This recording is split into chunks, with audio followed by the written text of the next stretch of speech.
Hello friends, कैसे हैं आप लोग।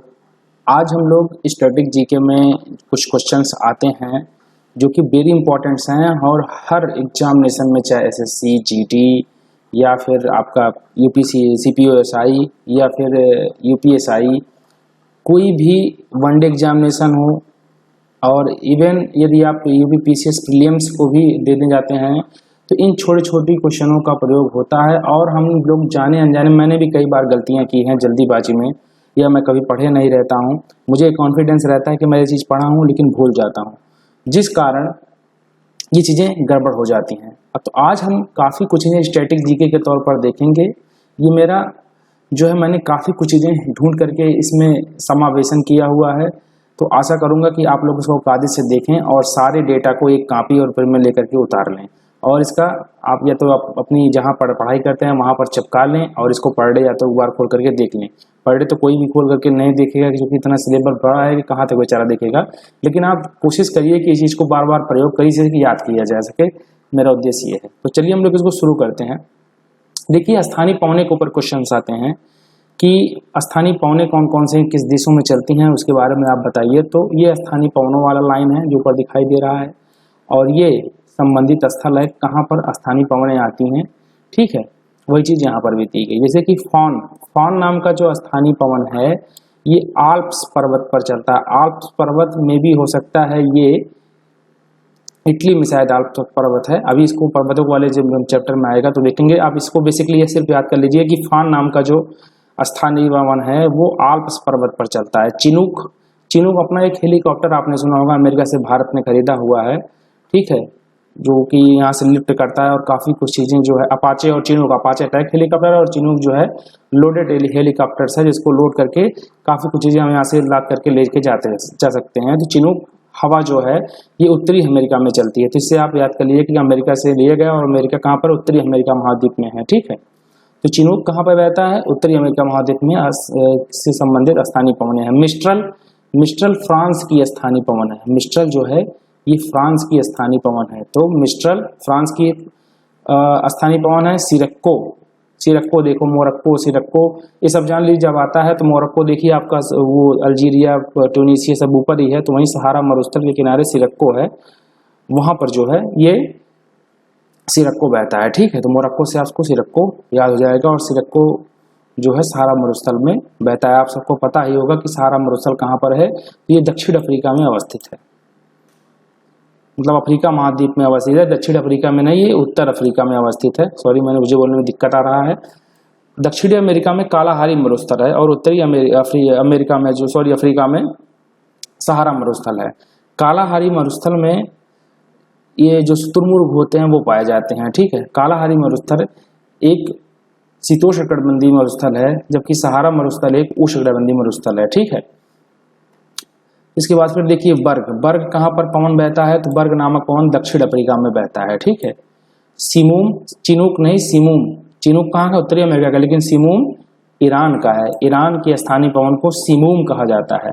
सांता आना कहाँ का है, तो कैलिफोर्निया का है। कैलिफोर्निया कहाँ पर है, तो कैलिफोर्निया की खाड़ी आपने देखा होगा, ये नॉर्थ अमेरिका महाद्वीप में है, तो वहीं पर कैलिफोर्निया है, और कैलिफोर्निया में सांता आना नामक जो है स्थानीय पवन बहता है। ठीक है, लू कहाँ पर बहता है, तो भारत पाकिस्तान में गर्मियों के समय में हमारे लू भैया बहते रहते हैं, किसको तो कौन नहीं जानता है। ठीक है, तो स्थानीय पवनों में आपको ये चीज़ें आपको याद रखनी होगी। देखिए, मैं जो बता रहा हूँ, अगर कोई पेपर दिया होगा तो इसको समझेगा, और ये चीज़ें मिलान करने के लिए आती है। सपोज डेट आपको दे देगा ABCD, उसमें कहेगा कि कौन सी पवनें कहाँ है, मिलान करिए, 1 2 3 4 उत्तर करके देगा।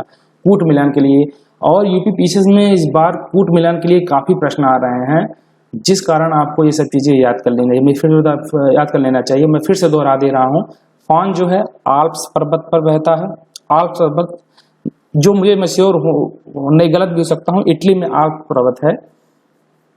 ठीक है, और चिनूक कहाँ पे है, तो चिनूक जो है हवा बहती है उत्तरी अमेरिका में। ठीक है, तो आल्प्स पर्वत पर फॉन नामक हवा बहती है।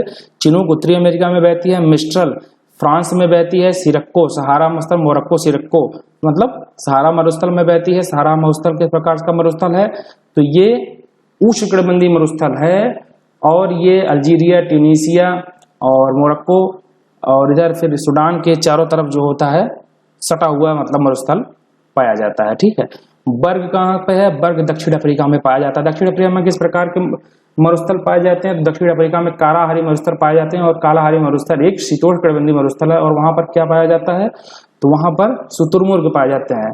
लोग एक कहावत कहते हैं कि शुतुरमुर्ग की तरह अपना सर रेत में मत धसाओ। तो क्यों कहते हैं? शुतुरमुर्ग रेत में रहता है और रेत में कालाहारी में रहता है। ठीक है, विदित रहे कि कालाहारी मरुस्थल एक शीतोष्णकटिबंधीय मरुस्थल है, अर्थात ठंडा मरुस्थल है। सिमूम हवा जो है वो ईरान में चलती है। ठीक है, सांता आना कैलिफोर्निया में चलती है, लू भारत में चलता है। चलिए आगे बढ़ते हैं। देखिए आज हम चक्रवात देख लेते हैं। चक्रवात वैसे मैंने कई बार आपको बताया हुआ है। चक्रवात भी दो प्रकार के होते हैं, एक उष्णकटिबंधीय होता है और एक शीतोष्णकटिबंधीय चक्रवात होता है। ठीक है, चक्रवात कहते हैं किसको है? चक्रवात निम्न दाब के केंद्र होते हैं। चक्रवात के बीच में जो होता है निम्न दाब के केंद्र होते हैं।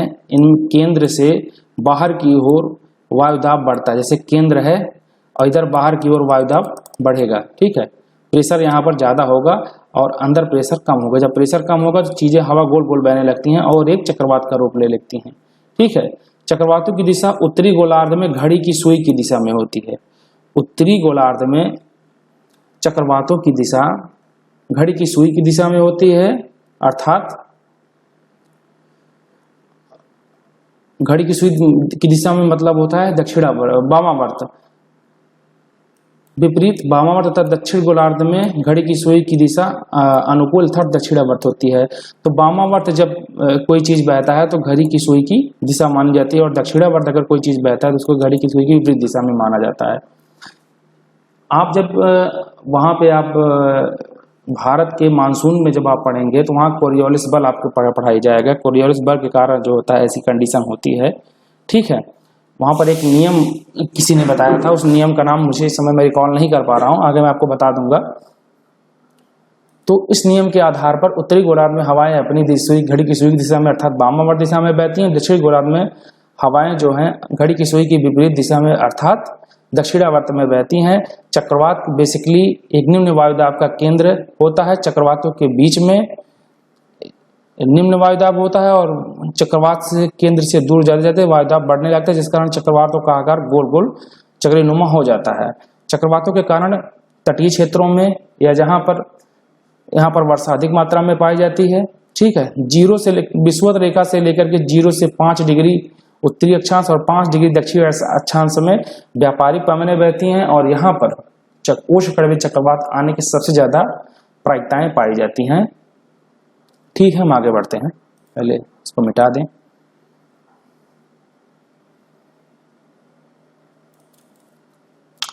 ठीक है, जब केंद्र में वायुदाब अधिक होता है तो केंद्र से हवाएं बाहर की ओर चलती रहती हैं, जिसे हम चक्रवात कहते हैं। जब केंद्र में दाब अधिक होता है तो केंद्र से हवाएं लगातार बाहर की ओर ढकेली जाती हैं, जिसे हम चक्रवात कहते हैं। चक्रवात को हम बेहतर तरीके से आगे सीखेंगे। अभी आप इतना ही जान लीजिए कि चक्रवात के केंद्र में निम्न वायुदाब का केंद्र होता है। चक्रवात दो प्रकार के होते हैं, एक उत्तरी उष्णकटिबंधीय चक्रवात, एक शीतोष्णकटिबंधीय चक्रवात। दूसरी चीज, चक्रवातों का निर्माण वहां पर होता है जहां पर वाताग्रों का निर्माण होता है। अब आप कहेंगे वाताग्र किसको कहते हैं? तो वाताग्र एक संक्रमणीय क्षेत्र होता है। जिस प्रकार से आपने पढ़ा था कि पृथ्वी को 3 भागों में बांटा गया है, क्रस्ट, मेंटल और कोर में। ठीक है, सॉरी आगे बढ़ गया, क्रस्ट, मेंटल और कोर में, और उसमें कोरोनार्ड, रेप्टी असंबद्धताएं आपने पढ़ा था। असंबद्धता का मतलब होता है यहाँ पर कोई और पेटी आ गई है। सपोज डैट ये ठंडा क्षेत्र है और ये गर्म क्षेत्र है, तो ये बीच मिडिल वाला जो रीजन होगा इसको ठंडा और गर्म दोनों का ही कंडीशन बताएगा। तो ठंडा और गर्म के कंडीशन को जहां पर निर्माण होता है वहां पर वाताग्रों का निर्माण होता है और इन्हीं वाताग्रों के कारण निम्न वायुदाब के केंद्र बन जाते हैं और गर्म हवाएं नीचे से ऊपर की तरफ जाती हैं और ठंडी हवाएं नीचे से ऊपर की तरफ ऊपर से नीचे की तरफ आती हैं और एक चक्रीनुमा आकृति बन जाती है और संवहनी प्रक्रिया यहाँ पर उत्पन्न हो जाती हैं, जिसके कारण निम्न वायुदाब के केंद्र बनने के कारण उष्णकटिबंधीय चक्रवातों का निर्माण हो जाता है। ठीक है, आगे इस पर हम काफी चर्चा करेंगे, चूंकि भी भूगोल का टॉपिक है तो आपको समझ में नहीं है, इसलिए मैंने ज्यादा समझाने का प्रयत्न नहीं किया था। चलिए आगे बढ़ते हैं। ये बेसिकली जो आप वाताग्र है, ये कुछ नहीं सिर्फ संक्रमण क्षेत्र है। जैसे कि कोई आप जब आप एस्चुरी के बारे में पढ़ा होगा, एस्चुरी का मतलब होता है ज्वार नदमुख, ज्वार नदमुख। जब ये गर्म पानी जो होता है या समुद्र का पानी और नदी का पानी जहां पर आपस में मिलते हैं, तो वहां पर या जहां पर ठंडी जलधाराएं और गर्म जलधाराएं मिलती हैं, तो वहां पर एस्चुरी का निर्माण होता है। यहां से ऐसे आप देख लीजिए, ठीक है। तो जहां पर एस्चुरी का निर्माण होता है वहां पर कोहरा कुहासा टाइप छाया रहता है, ठीक है। तो ऐसा क्यों होता है? वहां पर मिडिल की स्थिति होती है, ना बहुत ज्यादा ठंडा होता है ना बहुत ज्यादा गर्म होता है। तो ऐसे क्षेत्रों को हम क्या कहते हैं? एस्चुरी कहते हैं। यहाँ पर मत्स्यपालन सबसे ज्यादा अधिक मात्रा में होता है, इसको भी याद कर लीजिएगा। भूमध्य रेखा के आसपास अल्प दाब के क्षेत्र होते हैं, डोल्ड्रम्स इसको बोलते हैं। देखिए सपोज डेट ये मैं आपको समझाता हूँ, ये आपका पृथ्वी है, पृथ्वी इसी तरीके से है, भूआब के आकार का, ठीक है। ये आपको जो प्रधान विभाजक रेखा होती है जिसको हम 0 डिग्री कहते हैं, ये बीचों बीच होती है, ठीक है। 0 डिग्री से ऊपर यदि केंद्र से एक आप कोण लीजिए और कोई बिंदु को आप नाप रहे हैं, तो यहाँ पर 23.5 डिग्री तब आप नापेंगे केंद्र से, तो वहां पर ये इस बिंदु की दूरी मानी जाएगी, ठीक है। दूरी को नापने के लिए अक्षांशों का निर्माण किया जाता है, कि देशांतरों को मापने के लिए समय का मापन किया जाता है। तो समय और दूरी को मिला करके पर्टिकुलरली किसी स्थान को मापा जाता है। अक्षांश और देशांतर में मैंने बताया हुआ है, आप जाके पिछले वाली वीडियो में देख सकते हैं इसको। तो 0 डिग्री से ऊपर 23.5 अंश ऊपर जो होता है, ये ऊपर वाला, ये अब आप जानते होंगे कि 0 डिग्री रेखा है, प्रधान देशांतर रेखा है, प्रधान अक्षांश रेखा है। 0 डिग्री से ऊपर उत्तर की तरफ, आप उत्तर दक्षिण पूर्व पश्चिम तो जानते होंगे, नहीं जानते बता दे रहे हैं। ये देखिए उत्तर है, ये इसके विपरीत जो होता है वो दक्षिण होता है, इस तरफ पूर्व होता है और इस तरफ पश्चिम होता है, ठीक है। तो 0 डिग्री से आप यदि ऊपर की तरफ जाएंगे तो उत्तर माना जाएगा, ये केंद्र बिंदु है। तो ये उत्तर में 23.5 अंश आप ऊपर जाएंगे, जिसको बोलेंगे हम कर्क रेखा। 23.5 अंश उत्तरी अक्षांश को हम कर्क रेखा कहते हैं, इसको नॉर्थ पोल कहते हैं और इसको साउथ पोल कहते हैं, ठीक है। तो 0 डिग्री से ऊपर 23.5 डिग्री आप जाएंगे तो इसको कर्क रेखा कहेंगे, और 23.5 डिग्री दक्षिण की तरफ जाएंगे इसको मकर रेखा कहेंगे, ठीक है। 23.5 डिग्री आप दक्षिण जाएंगे इसको मकर रेखा कहेंगे। कर्क रेखा और मकर रेखा के बीच के रीजन को हम बोलते हैं उष्णकटिबंधीय रीजन। यही है, ट्रॉपिकल जोन होता है। यहाँ पर सदाबहारी वन पाए जाते हैं, अधिक मात्रा में ये क्षेत्र वर्षा से भरपूर होते हैं। ऐसे क्षेत्र सूरज की अधिक मात्रा में गर्मी पाते हैं।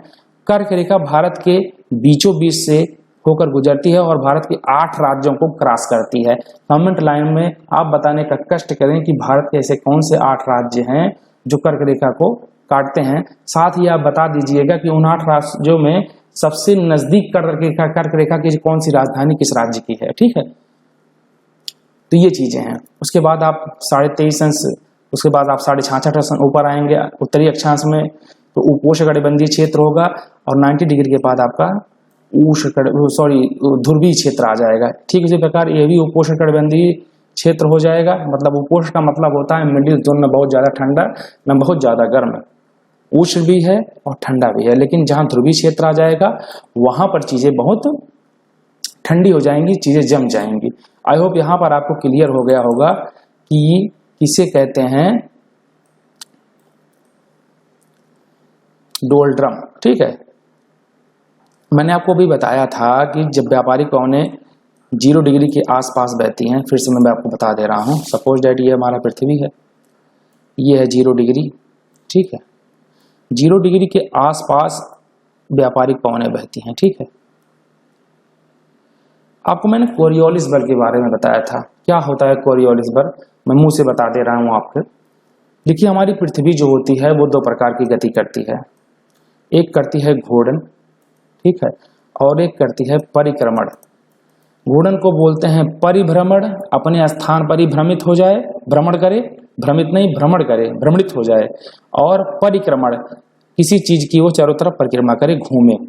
तो पृथ्वी चारों तरफ सूर्य की परिक्रमा करता है, ये तो आप जानते हैं। लेकिन सूर्य की परिक्रमा चारों तरफ करने के साथ साथ पृथ्वी स्वयं अपने स्थान पर घूम भी रहा है, स्वयं अपने स्थान पर घूम रहा है, जिस कारण दिन और रात का कंडीशन होता है आपको पता ही होगा। और 365 दिनों में पृथ्वी जो होती है, मैं मोटे मोटा बता रहा हूँ, पृथ्वी सूर्य का एक परिक्रमा पूरा कर लेता है। ठीक है, यहाँ पर उप सौर के कंडीशन में पृथ्वी सबसे नजदीक होती है और अप सौर में पृथ्वी सबसे दूर होती है। मैं पृथ्वी के जब भूगोल के एनसीईआरटी टॉपिक को कवर करूंगा तो उसमें आपको सभी चीजें बता दूंगा कि क्या होता है उप सौर, क्या होता है अप सौर, उत्तरी गोलार्ध को क्या फायदा होता है उप सौर कंडीशन में, और दक्षिण गोलार्ध को क्या नुकसान होता है, दक्षिण गोलार्ध को अप सौर की स्थिति में क्या नुकसान होता है, उत्तरी गोलार्ध को क्या फायदा होता है, सारी चीजें हम देखेंगे 3 जुलाई को और 3 जनवरी को क्या क्या किस कंडीशन होते रहते हैं। लेकिन अभी हमारा टॉपिक यहाँ पर देखना है, तो ये व्यापारिक पवनें यहाँ पर बहती रहती हैं। ये आप 0 डिग्री है, इससे 5 डिग्री ऊपर जाएंगे या 5 डिग्री नीचे जाएंगे तो यहाँ पर व्यापारिक पवनें लगभग 30 डिग्री, आप 10 डिग्री के आसपास मान सकते हैं, व्यापारिक पवनें, गर्म पवनें पाई जाती हैं। ठीक है, ये गर्म पवनें दोनों गोलार्धों में पाई जाती हैं। ये व्यापारिक पवनें जो होती हैं उत्तरी गोलार्ध में अपनी बाईं ओर मुड़ जाती हैं और दक्षिण गोलार्ध में अपनी दाईं ओर मुड़ जाती हैं। इसको फेरल का नियम कहते हैं, मैं भूल रहा था, फेरल का नियम है। फेरल ने यह बताया था कि व्यापारिक पवनें जो होती हैं उत्तरी गोलार्ध में दाहिने तरफ और बाईं तरफ मुड़ जाती हैं और दक्षिण गोलार्ध में प्रवाहित होने के साथ साथ वो दाईं तरफ मुड़ जाती हैं। ठीक है, तो फेरल का नियम जब हम वहां पर आपको जलवायु पढ़ाएंगे, भारत के जलवायु के बारे में, तो वहां पर आपको फेरल का नियम बताएंगे। यहाँ पर आप मोटी मोटा सीख लीजिए। इसी कड़ी में मैं आपको कोरियोलिस बल बता रहा था। तो कोरियोलिस बल होता क्या है, देखिए हमारी पृथ्वी के अंदर क्रस्ट मेंटल कोर होता है, आपको पता ही होगा। मेंटल जो होता है दुर्बल प्लास्टिक मंडल होता है। ठीक है, दुर्बल प्लास्टिक मंडल मतलब आप पेस्ट देखे होंगे, पेस्ट में न बहुत ज्यादा गीला होता है और न बहुत ज्यादा ठोस होता है, मिडिल का होता है। ऊपर भू प्रॉपर्टी होती है और नीचे केंद्र होता है, केंद्र में ठोस में नीचे केंद्र होता है और केंद्र में इसको हम कोर कहते हैं। कोर जो होता है, ये आउटर कोर जो है ये मैग्मा की अवस्था में है, मतलब ये हीट नहीं, अर्ध तरल अवस्था में है, जबकि जो इनर कोर है वो ठोस अवस्था में है।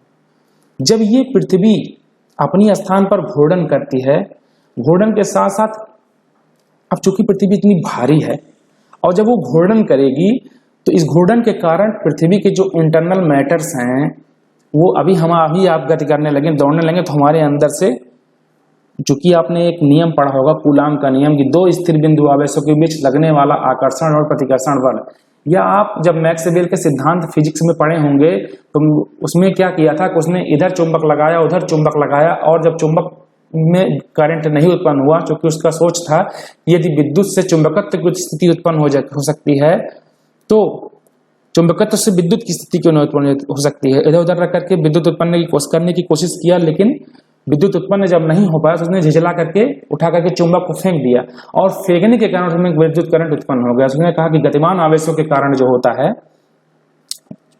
विद्युत की स्थिति या चुंबकत्व की स्थिति उत्पन्न हो सकती है। ठीक है, या चुंबकत्व से विद्युत की स्थिति उत्पन्न हो सकती है। ठीक है, यहाँ पर एक कोर कॉन्सेप्ट आपको फिजिक्स का जानना पड़ेगा कि जब पृथ्वी गति करती है तो उसके अंदर के चार्ज पार्टिकल गतिशील हो जाते हैं, जिस कारण एक मैग्नेटिक फील्ड जनरेट करते हैं। ठीक है, यह मैग्नेटिक फील्ड ये नॉर्थ पोल है और पृथ्वी एक चुंबक की तरह बर्ताव करती है और इसका मैग्नेटिक फील्ड इतना प्रबल होता है, इसे हम भूचुंबकत्व कहते हैं, जिसके कारण पृथ्वी पर आने वाले जो आयोनाइज गैसें हैं, जो सूर्य से खतरनाक आयोनाइज गैसें आती हैं पृथ्वी पर, धूल भरी आंधी, ये चुंबकीय क्षेत्र पृथ्वी के वायुमंडल को इसको उड़ाने नहीं देता है। जो कि अब चंद्रमा पर क्यों उड़ गया ये वायुमंडल, क्योंकि सूर्य से आने वाली आयोनाइज गैसें जो हैं चंद्रमा के वायुमंडल को पूरी की पूरी तरह उड़ा दिया है। ऐसी स्थिति मतलब आयोनाइज गैसें हुई और वहां पर चूंकि चुंबकत्व वहां पर जो हमारा कोर था वो चंद्रमा का वो घूम ही नहीं रहा था, जिस कारण वहां के वायुमंडल में सारी चीजें सूर्य ने अपने आयोनाइज गैसों के द्वारा उड़ा दिया। पृथ्वी के कंडीशन में ऐसा वह नहीं कर पा रहा है, क्योंकि पृथ्वी का अभी कोर घूम रहा है। ठीक है, आप इसके लिए एक मूवी मैं रिकमेंड करूंगा, द कोर, बहुत बढ़िया मूवी। इसमें कुछ नहीं गलत दिखाई गई, जैसे कि सपोज दैट होल करते हैं पृथ्वी के अंदर, अभी 5-6 किलोमीटर के अंदर तक ज्यादा गए हैं, उसके बाद पृथ्वी के अंदर नहीं गए हैं। मैं आपको बता दूं कि पृथ्वी का सिर्फ ये एक ही भाग जो है 6370 किलोमीटर है, ठीक है। ये सिर्फ एक टुकड़े की स्थिति है, मतलब पृथ्वी की यदि भूभापट को, पृथ्वी को आप ऐसा माने, ठीक है, तो पृथ्वी का सिर्फ ये यहाँ तक जो है त्रिज्या 6370 है, इसका दूना व्यास होता है, इसका दुगना 12,000 कुछ करके समथिंग आप जो होगा एक इस छोर से अगर आप मतलब खोदना शुरू करेंगे तो 12,000 किलोमीटर तक 300 कुछ करके यदि आप खोदेंगे तो आप पृथ्वी के एक भाग से दूसरे भाग में होल करके बाहर आ सकते हैं, ठीक है। यदि गोर तक पहुंचना है तो इसके अंदर आपको 6370 किलोमीटर अंदर जाना पड़ेगा, ठीक है। तो ये चीजें सारी थी। यहाँ पर आज 20 मिनट यहीं पर हो गया।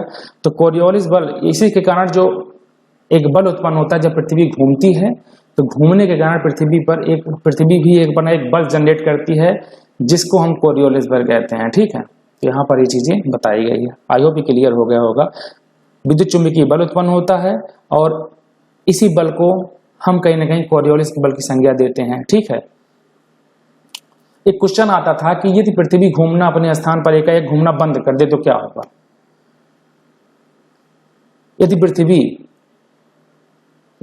एकाएक घूमना बंद कर दे, मैंने एक डेटा रखा था, शायद पृथ्वी इतनी स्पीड से घूमती है, तो वो डेटा मैं आपको कल बताऊंगा और इस प्रश्न पर मैं चर्चा भी करूंगा, क्योंकि मुझे आज कुछ चीजें मैं इस पर भूल रहा हूं।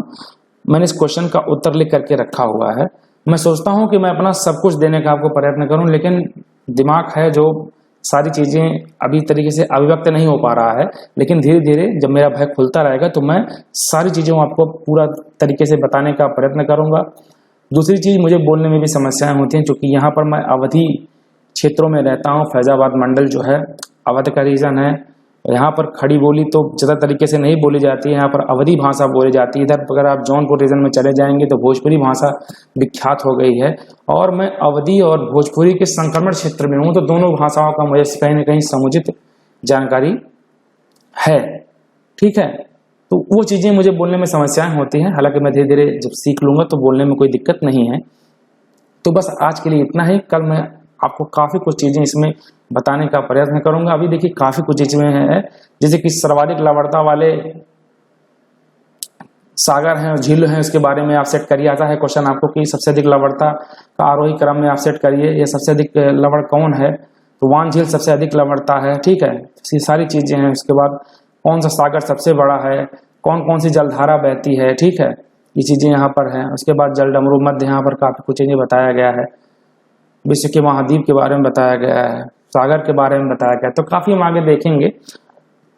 और मेरा यकीन मानिए कि जो क्वेश्चंस आते हैं आपके छोटे मोटे, आप खुद ही जब इसको पढ़ेंगे तो आपको यह आभास हो जाएगा कि कोई व्यक्ति किस प्रकार से इसका प्रिपरेशन करवा रहा है। मुझे कभी ये चीज़ें धोखा नहीं दी हैं और आपको भी कभी नहीं देंगी। तो ठीक है, आप विश्वास करिए और निरंतर पढ़ते रहिए। जय हिंद, जय भारत, नमस्कार।